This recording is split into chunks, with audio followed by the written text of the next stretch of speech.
All right, no point in waiting as more people come, we'll just admit them. Hi everyone, thank you for coming and joining us on this third Thursday of October. I am Melissa Panera, I'm the course program delivery manager. And all I can say is today is going to be a fun one. Just a couple of announcements. Next month, our third Thursday on November 16th,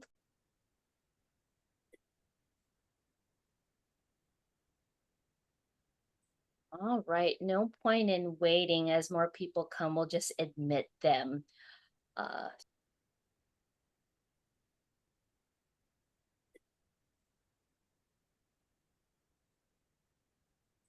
all right, no point in waiting as more people come, we'll just admit them. Hi everyone, thank you for coming and joining us on this third Thursday of October.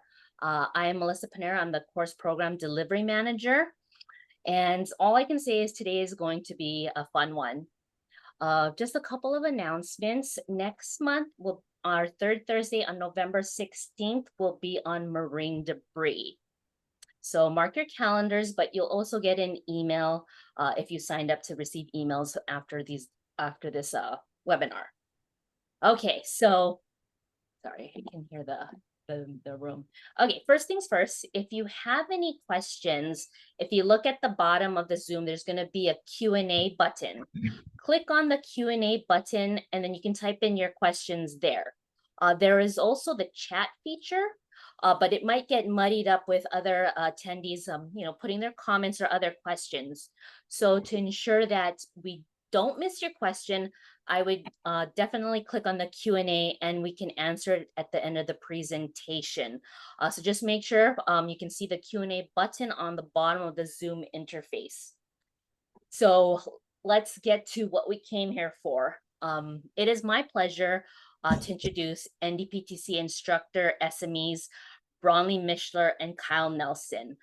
Bronley has been with NDPTC for 8 years. Kyle has been with NDPTC for 10 years. Not only are they certified to teach our social media courses, but also hazard-specific courses. Between the two of them, they've taught about 200 classes. Last year, they spent 2 weeks teaching our social media courses across CNMI. And next week, they'll be headed to American Samoa to teach our social media courses. So enough of my chatter. I'm going to hand it to Bronley and Kyle to introduce themselves and kick off their presentation. Thank you so much, Mel. Let me open up our screen share. We are going to talk today about solving for X. That should be up on your screen. Can somebody give me a thumbs up if they can see it? Awesome, thank you. So solving for X, how to keep your social media strategy nimble. As Mel said, Kyle and I are your presenters, and there is a lovely photo of us from the island of Rota in CNMI. I am a government communicator by training. Actually, I'm a journalist and English major by training, but my background is really in helping people communicate better and more effectively. And social media is one way that we can help do that during blue sky days and during crisis days. So I am currently the public information officer for Camano Island Fire and Rescue out here on Camano Island. I also run a consulting firm where I help local governments learn how to communicate better and more effectively with their communities. And I will introduce himself as well.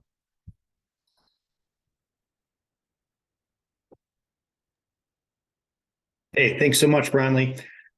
Hey, everyone. Kyle Nelson coming to you from Aspen, Colorado. And out here, I am a mountain weather forecaster and Winter X Games coordinator for Aspen Ski Company. Also doing a little bit of work as a communications project engineer at Pitkin County. Also a former Colorado Virtual Operations Support Team training coordinator for the state of Colorado. And additionally, as Mel said, I've been teaching weather, climate, and social media classes for just about 10 years now. And it's been a fun ride so far. Super excited to share with you all here today. Awesome. Thanks, Kyle. So let's get started. What we're going to talk about today is the current state of social media in emergency management. We'll talk about some best practices for adapting your social practices while still maintaining a focus on your social media strategy and your agency mission.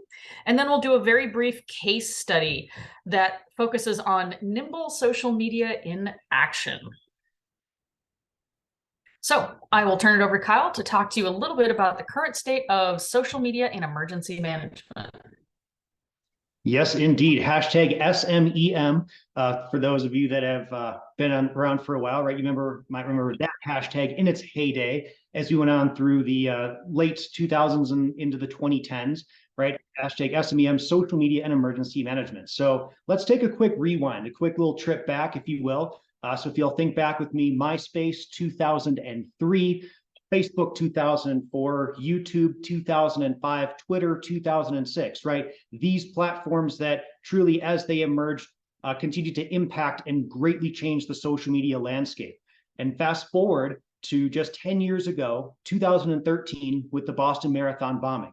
Truly, right, we witnessed 10 years ago the hallmark introduction of the utilization of social media as a communications tool in response to America's first fully interactive national tragedy of the social media age.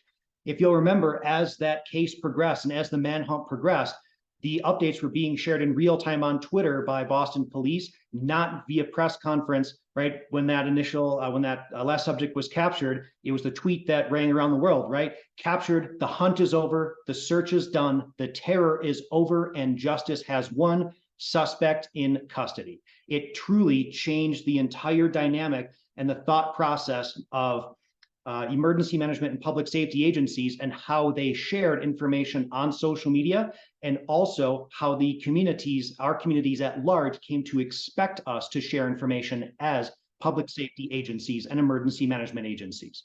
So today, though, government truly does continue to lag behind the public and nonprofit sectors in utilizing social media.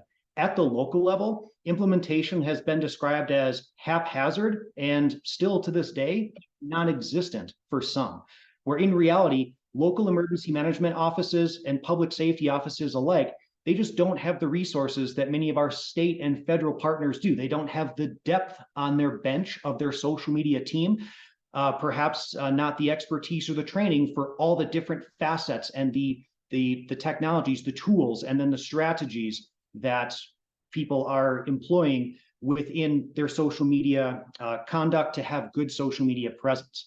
And overall, emergency management still is strongest on social media during the preparedness and response phases, right? We do a great job on crafting good preparedness messaging, getting people prepared for things that may happen or are forecast to happen within the short term.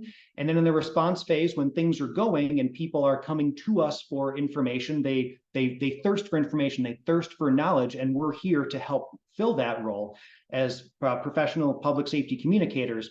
But often, especially in the response phase, that's where post-response, into the recovery phase, that's where a lot of agencies fall short, as the information that we're pushing out as official agencies is drowning out the local voices that truly help to drive recovery and rebuild that community, that fabric, that framework that we rely on for our communities to maintain and become more resilient, both before and especially post-disaster, to come together and rebuild. That's where often I think we definitely do fall short. So agencies, though, are increasingly utilizing platforms beyond just the normal Facebook, X, formerly known as Twitter, and Instagram, right? Many agencies have truly embraced Nextdoor to connect with their true local communities that they are serving, their local populations that they're able to really dig into and communicate with very, very effectively in a very targeted manner, if you will,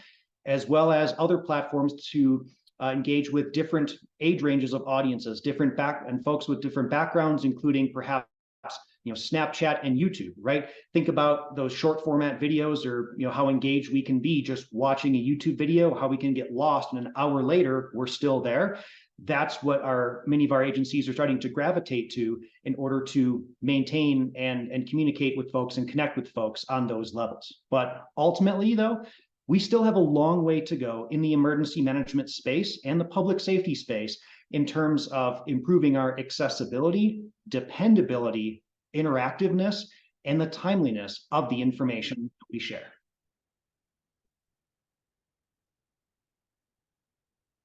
So let's take a look at some of the challenges, right? So some of the challenges are what we sort of talked about here, and some of us may be saying, yes, preach, right? The lack of time and resources, right? To do social media well doesn't mean just creating a presence and having it and being like, yes, we are on social, we checked a box, right? To do it well, we have to devote the time and the resources as an agency and have that agency leadership buy-in to do that effectively. Without that, or social media being just another duty as assigned, as many of us may be in that space, you cannot truly do it effectively and engage effectively, especially when in times of crisis where so many people depend on that message to be communicated effectively across multiple platforms and to engage with them where they are. That's where we as agencies can start to fall short, where we try to be everywhere at once instead of focusing on perhaps doing a few platforms effectively without getting pulled into other ancillary duties that we may be responsible for already day to day.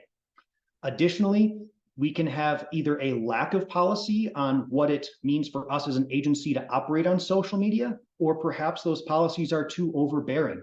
That weight, it just crushes you as a public communications professional, where you want to get out and try new things, experiment with new platforms, try new tools, maybe be a little bit edgy or are humorous perhaps, right? But that policy directive coming down from on high might say, no, here are the lanes that we're restricting you to, and you start bashing into those walls a little bit too much. And that's where some of these challenges can arise when we think about as agencies, if you're hired as, or if as an agency leader, you are hiring a public information professional, allow them to be that, right? Don't restrict them, don't confine them to boxes. I have never met a public information professional who does good at staying within a box. Just especially for all the ones that I know here in the Roaring Fork Valley, they're good at breaking out of those boxes pretty quickly.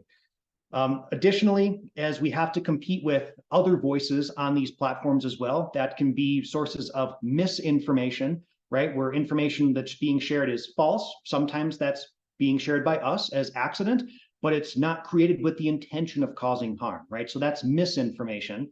Disinformation, right? False information posted with the intent to do some sort of harm, and even now malinformation.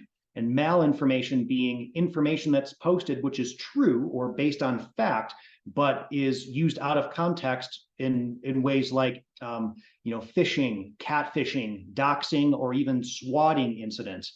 If you've followed some of those as they've occurred. So those are all things that we are competing with, and being part of that larger voice, that larger conversation, and really having to rise above that in the midst of evolving case law on social media, and this is changing sometimes even week to week as what is allowed or not allowed and how it fits within the larger context within federal law, state law, local laws, and local regulations and things.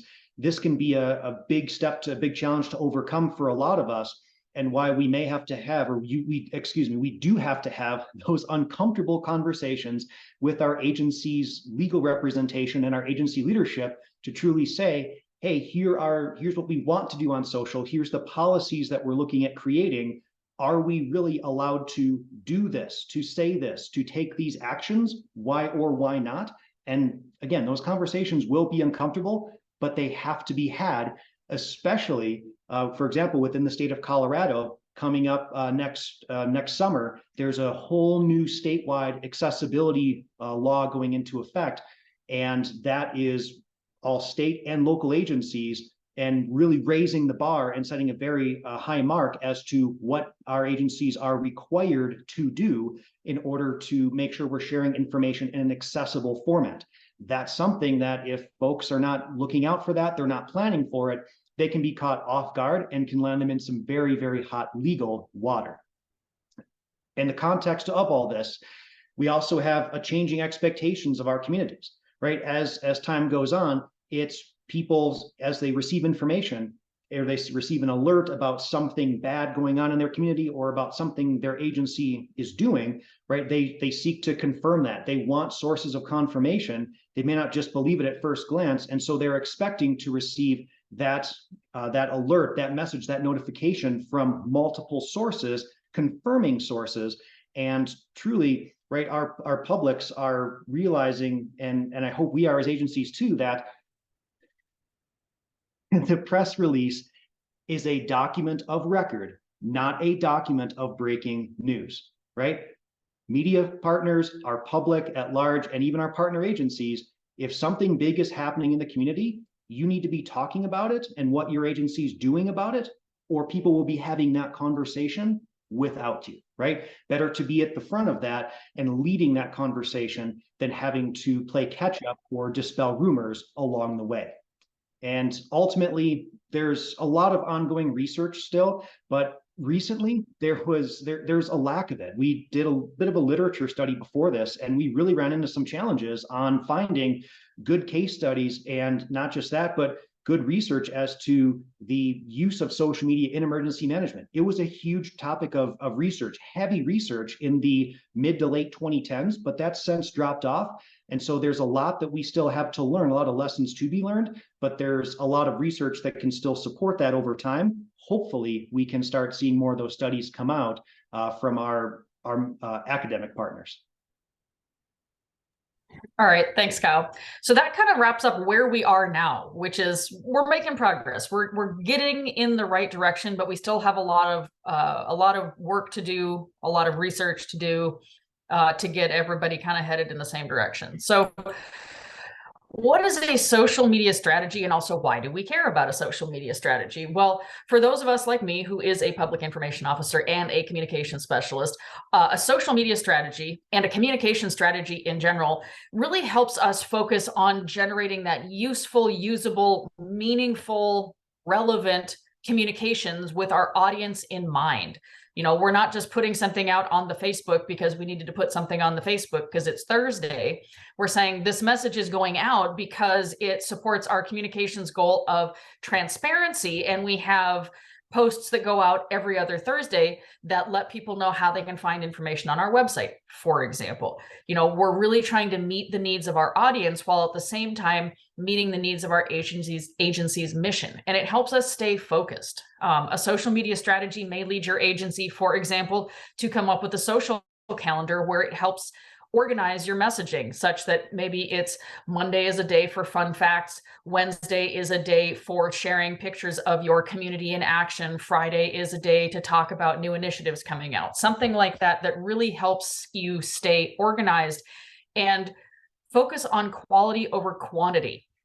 You know, things that will really get your community engaged, talking about your content, talking on your content, sharing it, making sure that it solves a problem for them. It has some value to them beyond just your agency saying, look at us, we're on Facebook. And this is a little different than a social media policy, although those go hand in hand, as you can see here. The policy is more of your rules of the road. What do we do? What do we not do? Who can start up a new agency social media account? That's all the policy side. The strategy side is saying, all right, how are we going to use the platform formerly known as Twitter? Are we going to use the platform formerly known as Twitter? How are we going to use Instagram? What type of content are we going to post on that platform? Because we understand our community, our audience that happens to be on that platform and what their expectations are of us. So that is where we really think about the strategic nature of what we're doing on social media. It also helps us answer leadership's questions. If they say, well, why did you post this video? Or what was the point of this content? We can say, well, it fulfills part of our social media strategy, which supports our agency communication strategy, which ultimately helps support our agency's mission, vision, values. So that's the strategy. Now, what does it mean to be nimble? What does it mean to find your mouse on the screen? There it is. Hello. So what does it mean to be nimble on social media? Well, nimble means being able to roll with it, being able to be adaptable, having more of that growth mindset of, okay, how do we take all this new information in? How do we look at these challenges and say, we still have a service to provide to our community. We need to provide them information. We need to be a source for the best and most trusted information. How can we accomplish that given this new information, given these new challenges, while still maintaining focus on our strategies, right? A lot of us are dealing with that nimbleness right now as Elon Musk continues to make changes to the way the platform formerly known as Twitter operates. And for many of us, that conversation is this still a viable platform for us to use in communicating emergency information to our community? And the answer is going to vary based on your community. Maybe it does, based on what you know about your audience and your followers. Maybe it is no longer the strategy, it is part of a larger strategy, and you are exploring additional options on social media, or even reverting to some analog media to more effectively reach your community. When you think back to the start of COVID, which was either 300 or 300 years ago, based on how you perceive time at this point, our goal didn't change. As agencies, we still had to keep the public safe. We had to provide them information. We wanted to prioritize, public health and safety, but all of a sudden we were doing it from Zoom. I now know about 17 Zoom-like platforms that I can use to make video calls, chats, and conferences with my community. That was Nimble. I had to learn how to adapt to this because that was how we coordinated and communicated with our community. And if you think about some of the businesses in your community that have stayed in operation post-COVID, a lot of those were able to be nimble. They were able to do online orders, switch to dining outside, have processes in place more quickly so that they could continue to meet their business need and fill their customers' needs, even if it wasn't in the traditional way that we had been used to doing things. And businesses that either were resistant to or unable to work through some of those challenges are the ones that struggled the most and potentially closed down during COVID. So we've all had a lot of practice in the last 3 years being nimble, and that's a mindset I think that we need to carry with us into the work that we're doing as communicators and on social media, because it's going to serve us best and make us more resilient when things come up, because they will always come up. So being nimble on social media is not, this is my cat, this is Charles. Charles the orange is not the most graceful of cats. He is an orange cat. If you've known anything about orange cats, they share a brain cell. This was not his day with the brain cell, and he was not terribly nimble, but we do need to be nimble. I mean, he looks real cute, but he was not nimble. And let me tell you, it was like a 20-minute process to get him down the tree. So if you are not nimble on social media, if you're just going to stick to your guns on X, or you're going to say, we're not doing it all, your audience is going to start gravitating away from your agency because things change. I think that's pretty obvious at this point. Our audience changes, right? And so we need to start understanding where our audience is going for information, what information they are seeking from us. Are they seeking specific information on one platform versus another? And then how do we take that in as an agency, incorporate that into our planning, our strategy to say, okay, we still have the same mission. How can we shift gears to still meet the needs of our audience while meeting the needs of our strategy? And in many cases, that means we have to shift gears pretty quickly. So we have to have a lot of practice in knowing how to shift gears, being comfortable in being able to change course right away, and have the support of our agency leadership to say, hey, you changed what you were doing. This isn't what we talked about 3 weeks ago. Okay, I see that you need to do this. They're not stopping you. They're saying, I see that you needed to change. Can you tell me why? Okay, great. Proceed, right? And then before I turn it over to Kyle, social media changes all the time. I mean, that's the biggest challenge for those of us that teach the social media courses is something changes 6 weeks in, and all of a sudden, what we've been saying is best practice is now maybe an okay practice, but a better practice is this. Or we talk about platforms that don't exist anymore. Periscope, for example, not just the thing that comes up the top of a submarine. That was 500-800 years ago, how you would live stream to Twitter, right? So we were talking about best practices for using Periscope 6 to 7 years ago. Now we're talking about best practices for live streaming. So if you don't keep up, things are going to pass you by, and people in your community are going to maybe no longer look to you as that trusted source of information because you're just not keeping up, right? So I'll turn it over to Kyle too, to talk a little bit about the importance of staff training and really what he mentioned earlier about trusting your public information professionals to be those public information professionals. Thanks, Brownlee. And you're absolutely right. Right. We just imagine, if you will, or for some of you, just remember a time when, and this might be more recent than you'd like to admit, where you must react quickly to something that's happening, right? Or you have to put some information out. You've got some good content crafted, posted, ready to go. But now you're stuck having to gather, because of policy, multiple layers of approvals from multiple different individuals within your agency or organization who may or may not be in the same building or on the same campus, or perhaps even within the same time zone on a given day, all who have incredibly busy schedules of their own, right? If you ever felt that, you get what I'm saying, where by the time that message goes through all these layers of approval, my gosh, if it has to go through legal, right, then it could be perhaps, way down the line and not even relevant anymore by the time it's posted. But the message can sometimes come out too watered down. And finally, we're interjecting into the conversation when people are already talking and saying, yes, we already know that happened. Tell us more, or why weren't you with us from the start? Your agencies that are empowering you to be public information professionals, right? They should therefore be trusting you to do that, as I've said and that Brownlee has said. And a lot of this fear of losing control can come from leadership, or either not wanting to give that control up because they've had it for years and now they're having to trust someone else to be the public spokesperson for their agency. Or it could be a lack of understanding of what it means to be social on social media, because just because an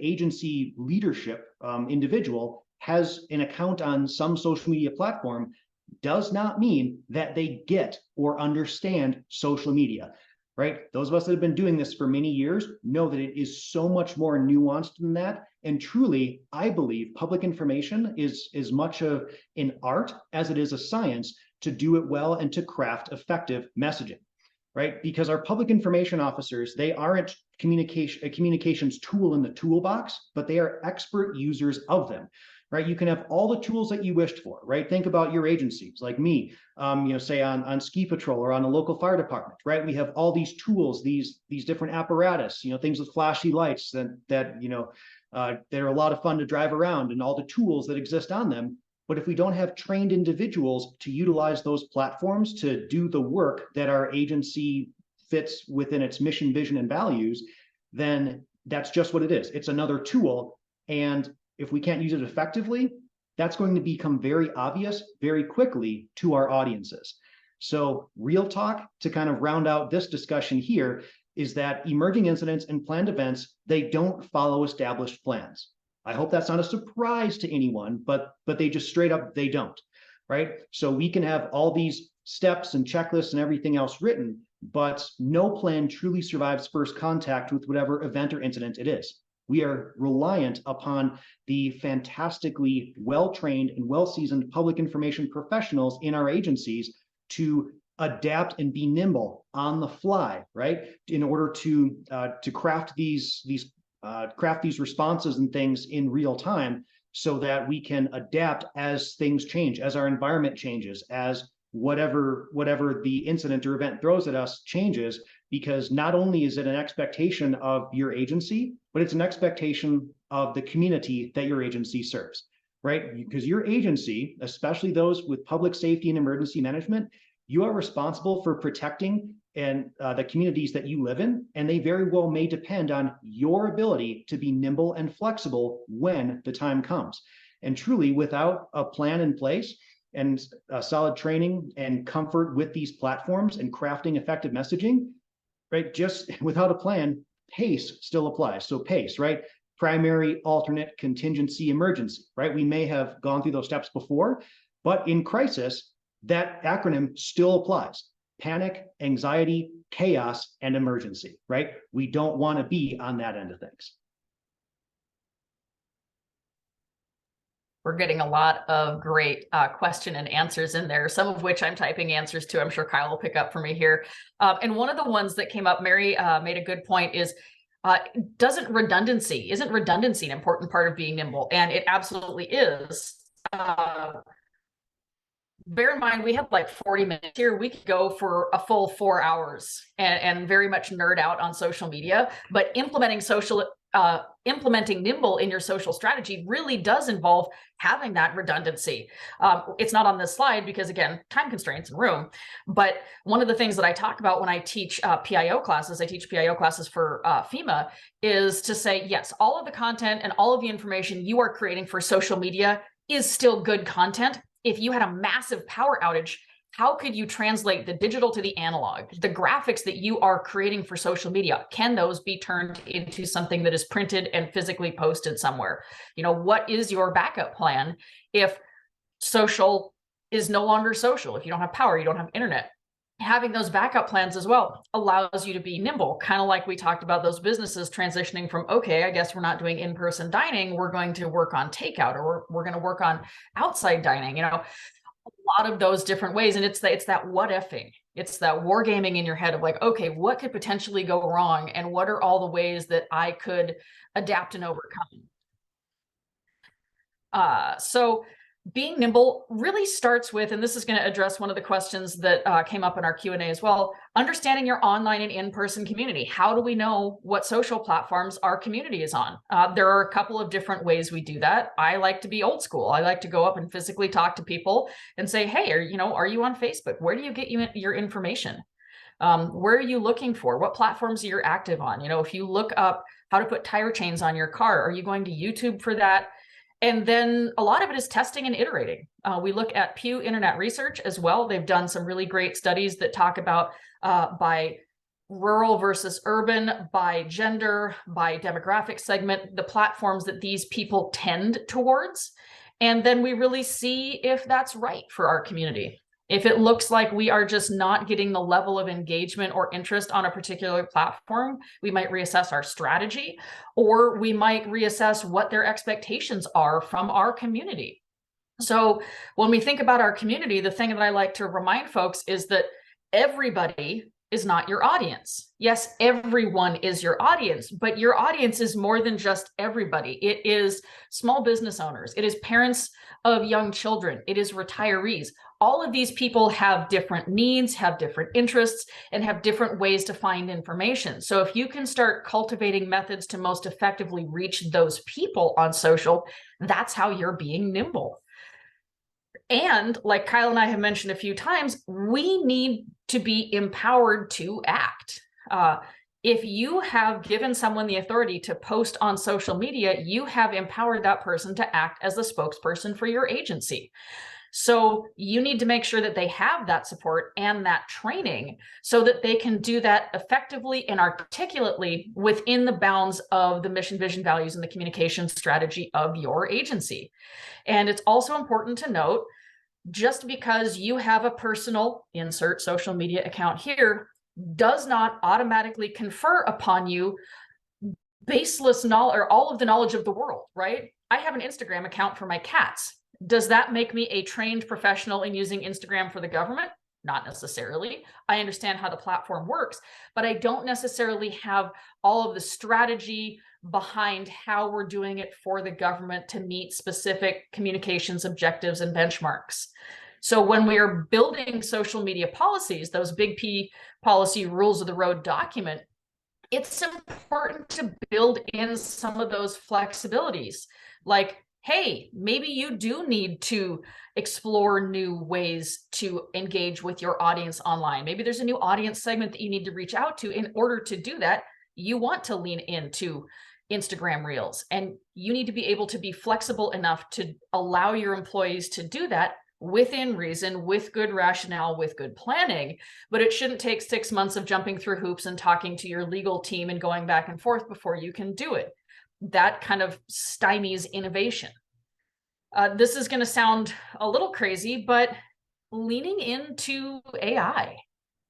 This is maybe a new developing area of social media, but I don't necessarily think we need to be afraid of it. I think we need to understand its benefits and its limitations and be able to effectively learn how to distinguish between real digital content versus maybe the fingers look weird on that AI generated image.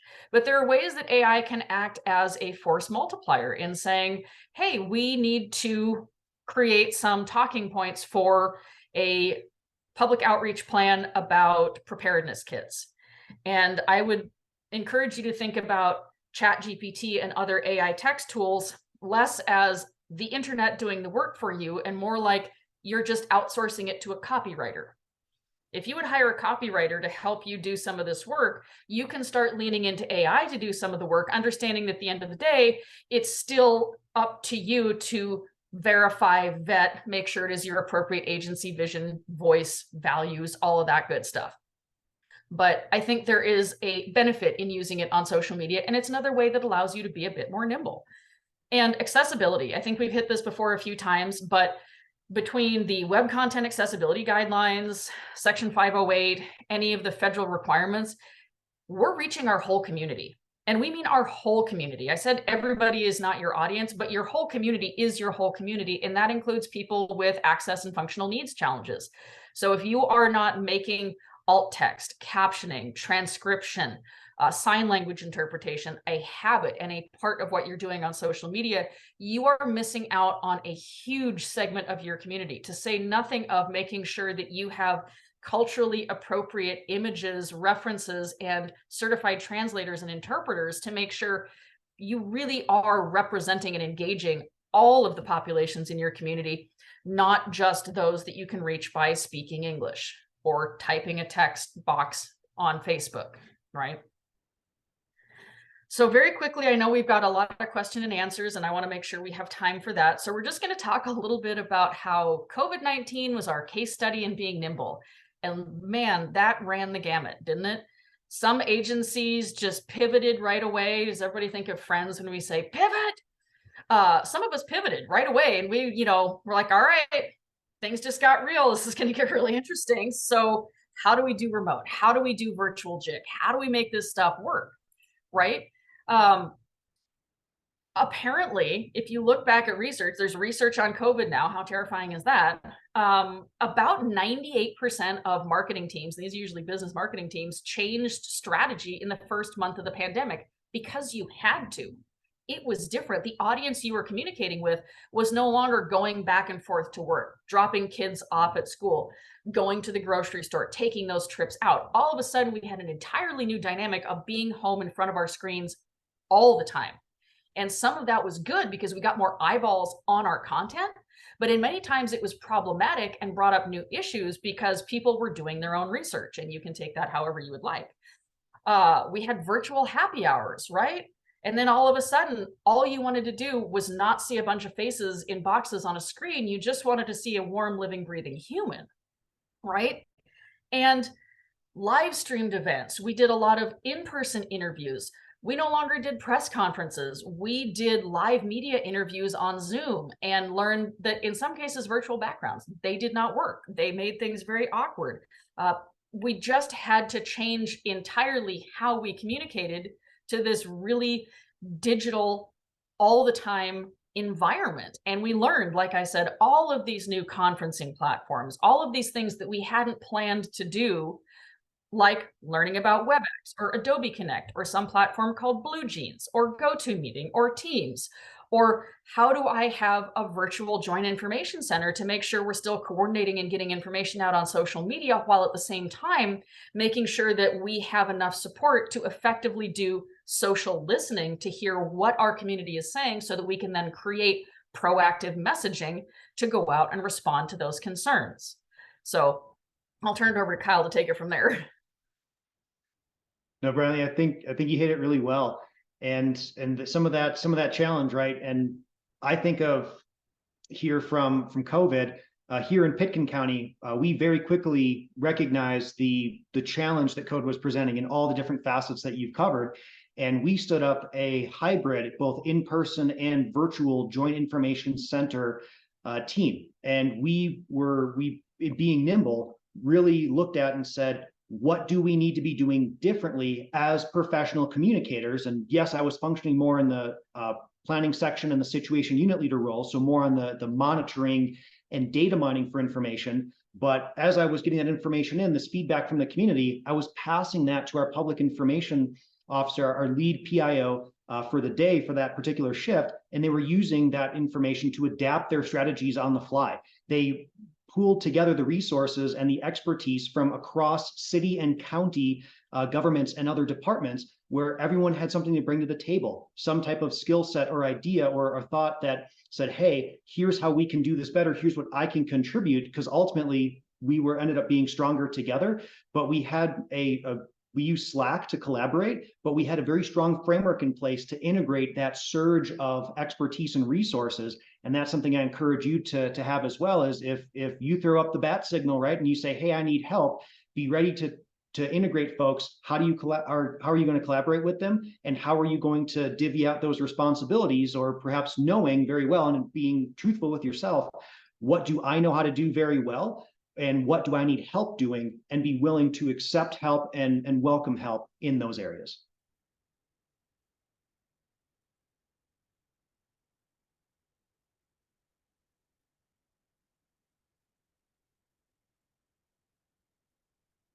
All right, so thinking about how we can be nimble as agencies, right? So here's sort of the how, some big picture ideas, some high level thoughts to sort of kick us off headed off in the right direction. So in addition to some of the lessons learned that we've shared, here's some other tips that you can think about using to adapt your social media strategy and be nimble during crisis. So using a variety of content formats and being visually appealing. Right? It is an expectation that you are crafting high quality, professional looking content that is appropriately sized and utilizes the accessibility tools on each particular platform. Simply copying and pasting or using auto share features, or say tools like Hootsuite that may be a time saver, allowing you to post one message across multiple platforms, take the shotgun approach and save a ton of time. The way that we communicate and the way that we are expected to communicate on each platform is very different, right? Simply copying and pasting a press release onto Facebook may not be the most appropriate method to do that, because your audience on Facebook is very different from an audience that is receiving your press releases and what information they would be expecting in a particular format, right? Twitter, you totally can't do that unless your press releases are less than 280 characters. And if they are, congratulations. Hopefully it wasn't too bad of an event or incident that you're talking about. Being brief is absolutely key, right? Get to the point very quickly. I should not have to dig through your tweet storm, through your Facebook post. I should have to read down multiple paragraphs to determine, what are you talking about? Is this relevant to me? And if it's not, I should be able to scroll on, or if it is, now I can dig in and look for more information. So structuring and utilizing these platforms appropriately. Links on Instagram in the description of the image or the video that you're sharing, right? You can't click on them. I still see agencies putting them in there. Clearly copy and paste format. It's just not professional. So be nimble, adapt, utilize the platforms as they're intended and as our audience expects them to. That could include using hashtags on platforms that they're appropriate for, and make your content easily searchable and sort of very, very organized, as opposed to other platforms like Facebook that, okay, you're using hashtags, but on a permission-centric platform, they don't always get you very far. And additionally, be an anticipator of what your community is going to want to know, right? Us as professional communicators, and some of us who have been in first response or emergency management roles before, right? You know how to do the thing. You know how to respond to, say, a fire, a motor vehicle crash, put the wet stuff on the red stuff, right? You may know how to do your job very well. So ergo, you are then a very good mitigator, right? You know what people need to know and do to avoid you having to go and respond and do the thing that you do so very well. So think about that, anticipate it, and put that information out ahead of time in an easily digestible, consumable, high quality format that folks can identify with. Yes, you may have to throw some humor, some videos in there, but if you create that content where it's evergreen and not tied to a particular event, that could be a huge step forward in being nimble and being able to adapt your strategy on the fly. And finally, the biggest takeaway, the biggest place I see agencies fall short, and we see agencies fall short, is not being social on social media. As the name implies, and I love this quote from Eric Hurst. He's a public information officer with South Metro Fire Rescue. He said, if you're going to turn comments off or you're going to use social media as a bullhorn, you may as well put up a billboard on the side of the highway, because you're telling your audience that you don't care what they have to say. So be social on social media and have fun with it. You're going to make mistakes, fail forward, learn from it, because all at the end of the day, we're all in this together.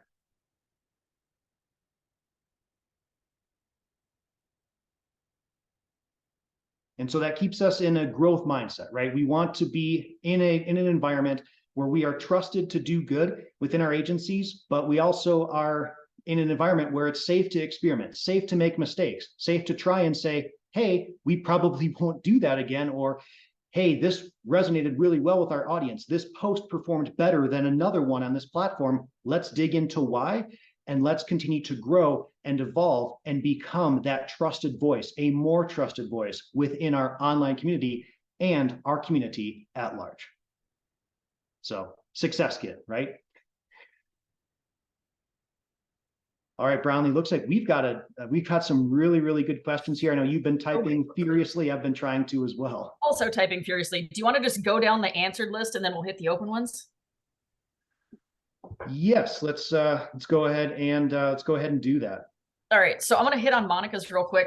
I would love to give you like the cheat sheet of what platform your agency should be on. That doesn't exist because every community is a little different. Every agency is a little different. You know, some of the places we start is kind of working backwards, like, hey, what platforms are they on, right? And this goes to Ella's question as well. How do I get my community members to follow you when I'm getting information out?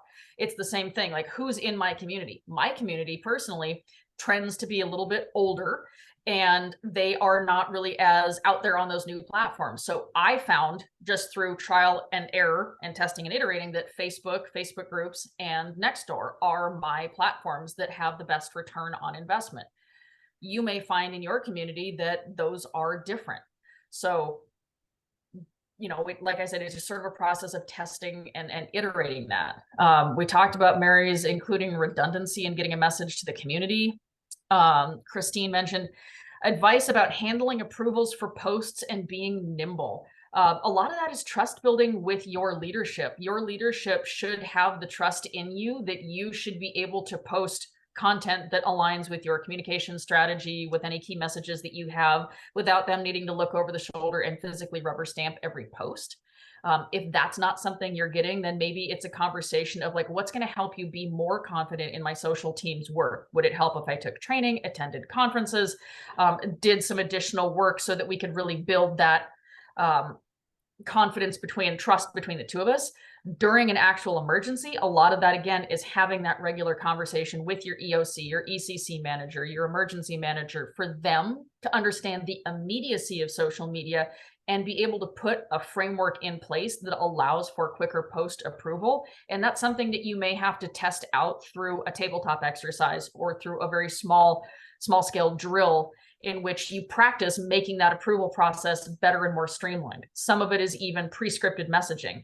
You know, if you have blanket approval for, we can confirm that X incident happened at X location at X date and time, and all somebody has to do is say, yes, the dates are correct, that also helps getting approval for posts out the door a little bit faster. Okay, tag team, Kyle, go.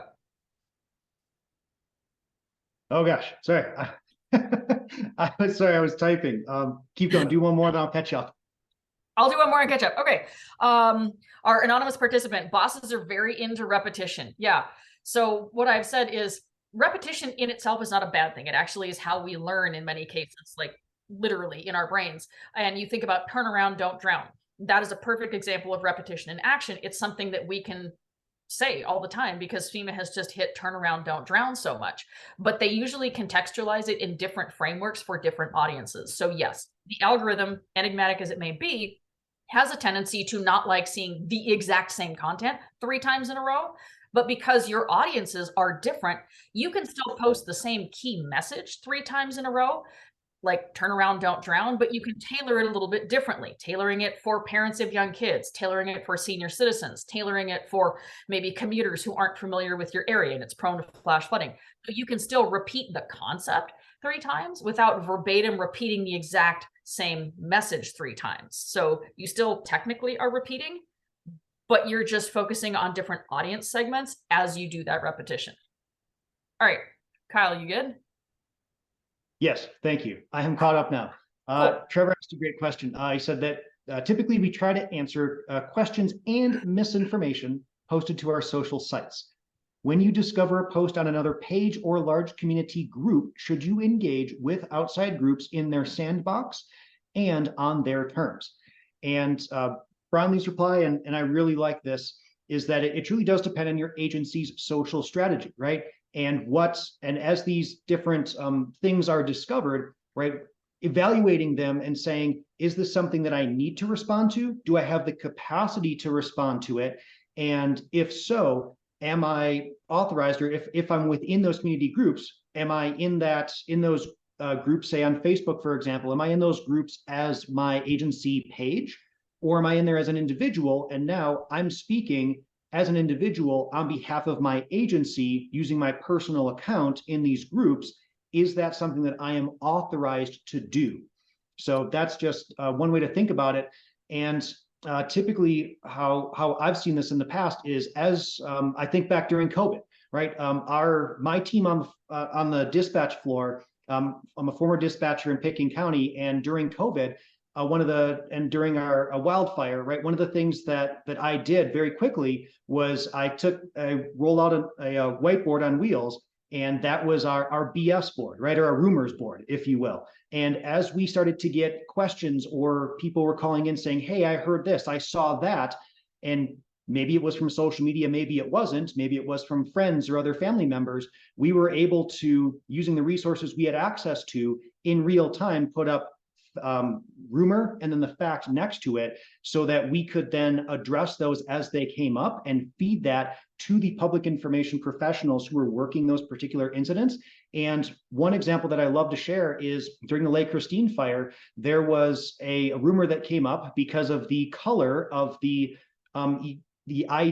reentry identification cards that was issued. That spurred a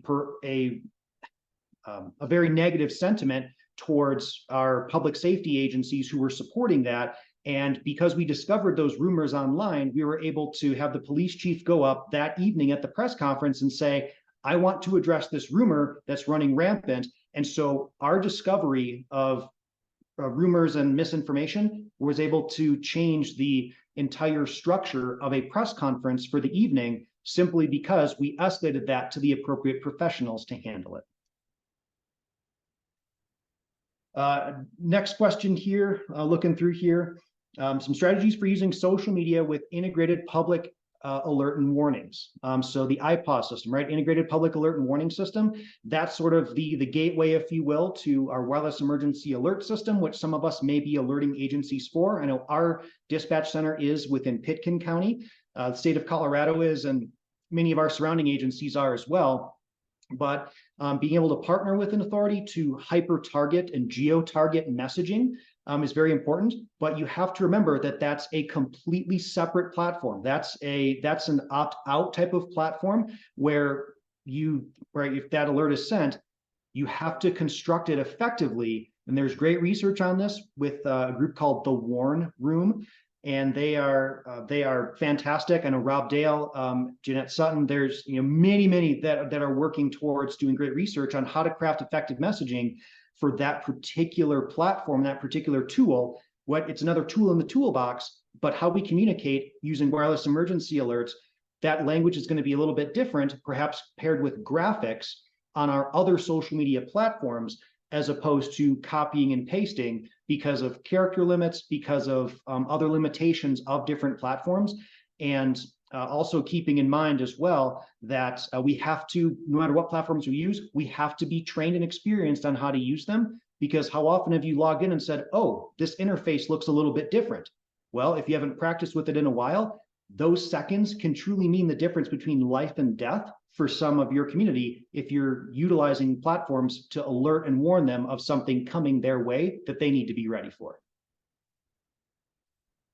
I shared some resources, in response to John's question about virtual operations support teams and our vetting process. Our Colorado virtual operations support team handbook is still there.